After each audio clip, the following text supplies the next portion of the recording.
the 3,000 meters. And now she sets her sight on another trip to an Olympic Games.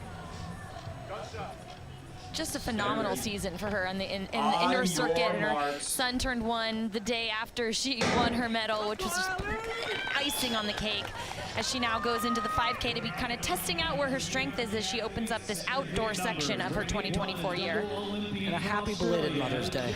Oh, yes, thank you. To you, Shannon, and to all the mothers out there, but specifically to our track family.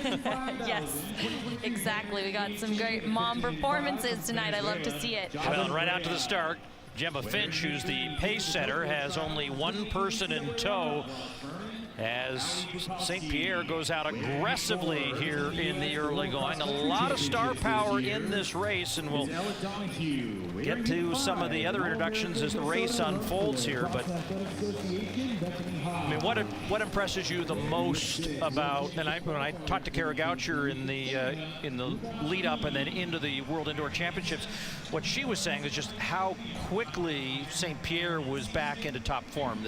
That she had talked, and maybe Shannon, you're the best to respond to this, is like it takes time after giving birth. And were you surprised to see her performing so well? You know, I think yes and no. I mean, clearly she and her coach Mark Coogan had done a great job to ensure that she could recover from her pregnancy and come back on the scene really in that 9 to 12 months postpartum, and just come home with a world championship with American records. It was just highly impressive. I think seeing her tonight in this 5K, it's exciting to see her out there, right, just going after the pace. And, to get the standard for the 5K for the Olympics, 14:52, I mean, there were just 5 years ago or so, breaking 15 was a big deal, right? And now the Olympic standard is sub 15, even to, be guaranteed or have that automatic qualifying time.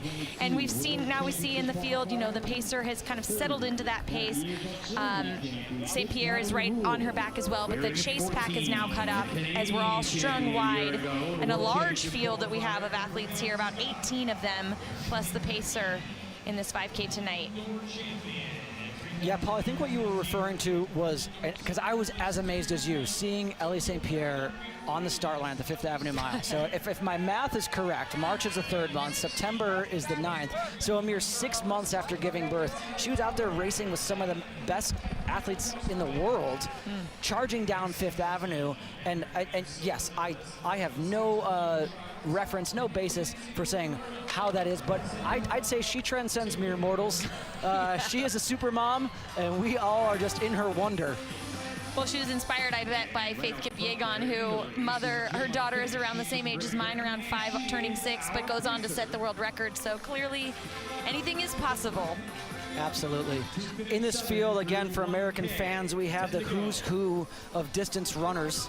We have Elle St. Pierre out front, right behind the pacer, with Whitney Morgan, Ali Bukowski, Taylor Werner, Ali Rodenfels, Ella Donahue, Ellie Hennis, Bethany Haas, Abby Nichols, Catherine Wasserman, and Erica Kemp. I mean, this could be our Olympic Trials final right here.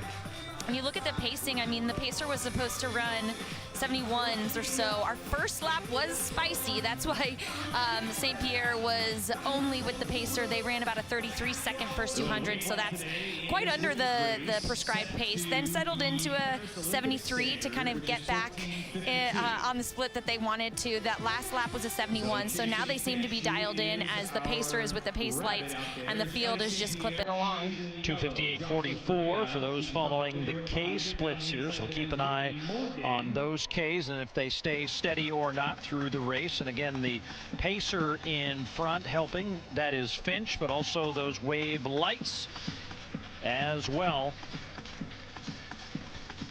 We've got athletes like Jocelyn Brea from Venezuela taking the opportunity to come to the U.S. to get this great race here at UCLA's Drake Stadium. Does not have a 5K best on the season, so her 5K personal best is 14:47. So she's obviously got the chops, but she's trying to find out what type of form she's in right now. Again, as we've said time and time again in this broadcast, for our pros, this is still quite early in the year. We're knocking on the door of the NCAA championships, but for the professional season, the timing is just a little bit different, Paul. Reminder of the standards here. The Paris Olympic standard, 14:52. And for the Americans in the field, if they do not have it yet, need to be better than 15:10 to be afforded a spot at the Olympic trials coming up in 6 weeks' time at Hayward Field in Eugene. 5 minutes elapsed on the clock. And only Ellie Hennis has the Olympic standard so far in this field. So everybody else of these 18 athletes, and actually it looks as if Gemma Finch of Great Britain is a DNF, so she has dropped out. But the rest of the field is now all in line, clearly committed to trying to get that 14:52 time that was set, or get that Olympic standard. 8 laps to run here on the track. When they get to the far side of the track where they originally started the race, we'll hit 2K into this race. I would say it's a hard task for St. Pierre, except I've seen her grind. In the indoor season, she made those races, even ones, where Jess Hull, former teammate of mine, had outkicked her. She came back to grind it out in other races as well. She's just a gritty athlete and tough, and so here she is out front. It looks like, if she wants to get this time, it's going to be all her with no help. One of the big stories in track and field this week was everybody watching the decisions and the declarations in the regional structure of the NCAA.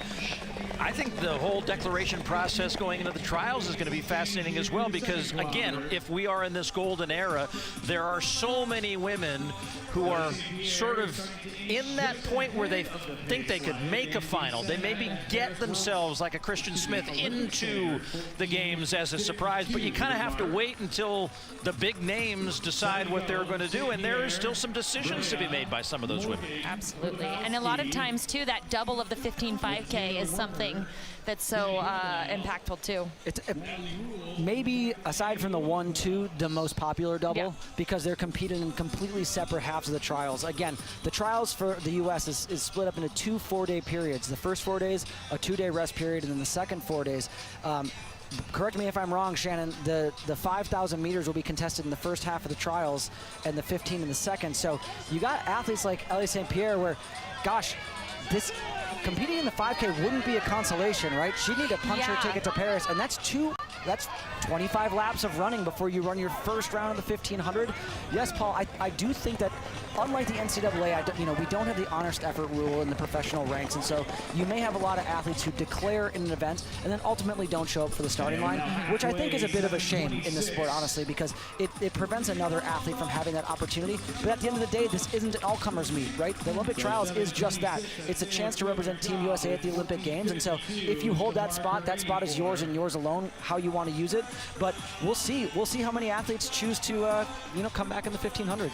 So a little bit of separation now from the top 4 and the rest of the field with 6 laps to run here at UCLA. This is the top section of the women's 5,000. We'll have 2 more 5,000s to follow here, but we put these A races kind of tight into the window, and hopefully everybody watching on the East Coast, we can almost tell you happy Saturday morning as we near 9 p.m. here local time, midnight on the East Coast, and I'm sure a lot of East Coasters all the way up into Maine and Vermont are going to be cheering Ellie St. Pierre on as she gears up for this quick time, and she's a little bit ahead of those pace lights now as they come through again.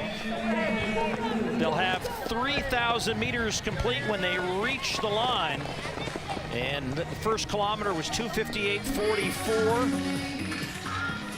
Second kilometer, 2:58.73. Those are the splits by St. Pierre. The Venezuelan Brea having a nice run here. National record holder at the 1500, the mile, and the 5,000. Was the Pan American Games champion last year at both 1,500 and 5,000 meters. And then Whitney Morgan, who actually has the U.S. lead in this event at 15:06.11, trying to rein in contact. She's right with those lights, but the quick pace in front as they went through 2:57.34, fastest K of the race. Absolutely. And you know what, Paul, you just brought something up that I think I need to comment on. It's almost midnight on the East Coast. You are a commentator. It's 9 o'clock here on the West Coast, and people will be asking, why do we run races so late? Well, if I look up above me, there are the pine needles of these beautiful trees on UCLA campus. They are dead still. The temperatures are cool. The wind is non-existent. This is a lightning fast track, and the task that World Athletics and the International Olympic Committee have asked these athletes to accomplish, to just tick that first box of qualification, is immense, and it is so hard to do that you have to set these things up absolutely perfectly.